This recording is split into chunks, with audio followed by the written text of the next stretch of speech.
অনেকের নাকের ভিতর পশম থাকার কারণে বিরক্ত হয়। নাকের ডাক্তার বলে যে আল্লাহ বড় দয়া করছে, নাকের মধ্যে পশম দিছে।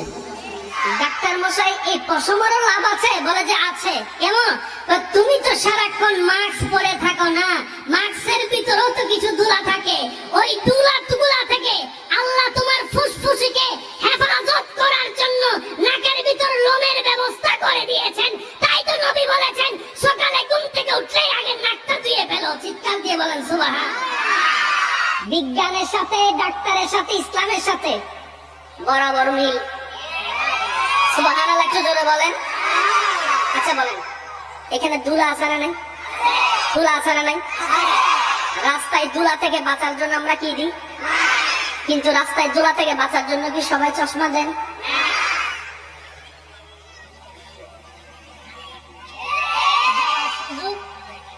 ধুলা দুই প্রকার, একটা দেখা যায় আর একটা দেখা। এখানে ধুলা আছে না নাই? এবার আপনি যে তাকায় আছেন, ধুলা চোখে ঢুকতেছে কি ঢুকতেছে না? এতগুলা ধুলা যদি এক মাস ঢুকে, চোখ তো শেষ।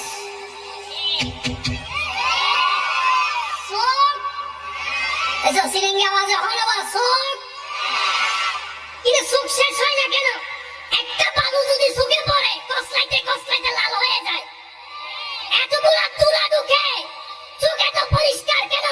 রব বলে যে বান্দারে তোরা খেয়াল না করলো, তোরা আমাকে না ডাকলো, আমি আল্লাহ তোদেরকে স্মরণ করতে বলি না, তোদের যত্ন নিতে বলি না। সুবহানাল্লাহ, তোদের খেয়াল রাখতে বলি না। এবার বান্দা বলে যে আল্লাহ চোখের যত্ন তুমি কিভাবে নিচ্ছ? রব বলে যে সকালে ঘুম থেকে উঠার পরে তুই যে বাথরুমে ওয়াশরুমে গিয়ে মুখ ধুতে করস, কুলি করার পরে দেখোস চোখের কোণার মধ্যে কিছু ময়লা দেখা যায়, চোখের কোণার মধ্যে ময়লা দেখা যায়। সুবহানাল্লাহ, চোখের কোণার মধ্যে ময়লা দেখা যায়। রব বলে যে সারা রাতে তোর সমস্ত ময়লাগুলো আমি কেতুর করে বের করে দিচ্ছি। সুবহান। কেউ যদি ঘুমন্ত অবস্থায় থাকে, আজকে গিয়ে তার চোখ বন্ধ অবস্থায় একটু এভাবে করে দেখবেন, মাত্র 5 সেকেন্ড দেখবেন তার চোখের প্রতিটা মণিটা ঘুরতেই আছে। সুবহানাল্লাহ বলতে থাকেন না। আপনি জাগ্রত অবস্থায় কখনো চোখের মণি ঘুরাতে পারবেন না মিনিটের পর মিনিট, কিন্তু সারা রাত চোখের পতিলে ঘুরতে থাকে, মণি ঘুরতে থাকে। সব দিকের ময়লা এক জায়গায় কর্নারে নিয়ে এসে আল্লাহ তাআলা সকালবেলা সেটা আপনার হাত দিয়ে পরিষ্কার করায় দেন। তিনি আমাদের রব্বুল, জোরে বলেন তিনি আমাদের রব্বুল। সেই রব বলছেন, ও আমার বান্দা, এত কিছু তোকে দিলাম, এবার তুই কি করবি? বান্দাও বলে যে আল্লাহ আমিও তো আসলে চিন্তায় পড়ে গেছি, এত কিছু তুমি দিয়েছ আল্লাহ, আমি তোমার জন্য কি করব? কিছু একটা বলো না, আমি যেন তোমার জন্য করি। রব বলছে আকিমুস সালাত, নামাজটা একটু পড়িস। সুবহানাল্লাহ জোরে বলেন, নামাজটা একটু পড়িস। বান্দারে কষ্ট হবে বলে তোদের নবীর উসিলা করে 50কে আমি 5 বানিয়ে দিয়েছি। শেষ ভালো যার, সব ভালো তার। সুবহানাল্লাহর আওয়াজ জোরে জোরে বলতে হবে সুবহানাল্লাহ। 50কে আমি তোদের কষ্ট হবে বলে 5-এর অঙ্কে এনে দিয়েছি। এই 5 গুলাকে আবার লাগাতার দিই নাই, মাঝখানে বিরতি দিয়েছি। জোহর থেকে আসরের একটু বিরতি, আসর থেকে মাগরিবের একটু বিরতি, মাগরিব থেকে এশার একটু বিরতি। বান্দা তুই যে আমার জন্য পাগল হবি, নামাজ পড়বি, অনেক সময় দুনিয়া বুঝবে না। বউ পাগল হলে অনেক সময় স্বামীরা বুঝতে চাইবে না, স্বামী পাগল হলে অনেক সময় বউরা বুঝতে চাইবে না। তোর স্বামী হঠাৎ করে বলবে লাগাতার নামাজ দিলে আমি চা বানাই, স্বামী চা বানাইতে বললে না করলে আবার তোকে পিটাইতে শুরু করবে। আমি চাই না তোর উপর কেউ আঘাত করুক, আমি চাই না তোর মধ্যে কেউ বাধা দেখ। সেজন্য আমি নামাজ দিয়েছি ফাঁকে ফাঁকে, যেন বাকি সময়টা তুই স্বামীর কাজ করতে পারিস, বউয়ের কাজ করতে পারিস। সুবহানাল্লাহ বলেন না। ওই যে ব্যবসায়িক মালিকের কাজটা যেন বুঝাই দিতে পারিস, ওই মালিকের কাজটা তুই 2 ঘন্টা কর, 5টা মিনিট এসে আমার নামাজটা আদায় করে যা, আমার নামাজটা আদায় করে যা। হ্যাঁ, আসল মালিক তো আমি, মালিক তো বেতনে না দেয়, বেতন দেওয়ার তৌফিক তো আমি আল্লাহ দিয়েছি, রিজিক তো আমি দিয়েছি। কিন্তু তোর ওই দুনিয়ার মালিকটা আমাকে ভুলে গিয়েছে, তো সে বুঝবে না, সেটাও আমি তোর জন্য বুঝিয়ে দিচ্ছি। বান্দারে তুই টেনশন করিস না, আসর থেকে মাগরিব মাঝখানে সময় কিছু বিরতি দিয়েছি, মাগরিব থেকে এশা সময় একটু বেশি বিরতি দিয়েছি। এবার বান্দা বলে যে আল্লাহ আমি বেশি ইবাদত করতে চাই, আমি অনেক বেশি ইবাদত করতে চাই, আমি অনেক বেশি তোমার দরবারে দাঁড়ায় থাকতে চাই। সুবহানাল্লাহ। মওলা গো তুমি এত নিয়ামত দিয়েছো, সেই নিয়ামতের শুকরিয়া করতে আমার দিল চাচ্ছে, বুক ফেটে যাচ্ছে তোমাকে খুশি করার জন্য। ও মাওলা আমি অনেক ইবাদত করতে চাই, কিন্তু সময় তো মাঝখানে কম কম করে দিয়েছো। আল্লাহ আমাকে একটু সুযোগ দাও না, যেন আমি মন ভরে তোমার জন্য ইবাদত করতে পারি, তোমাকে খুশি করতে পারি, তোমাকে রাজি করতে পারি। সুবহানাল্লাহ।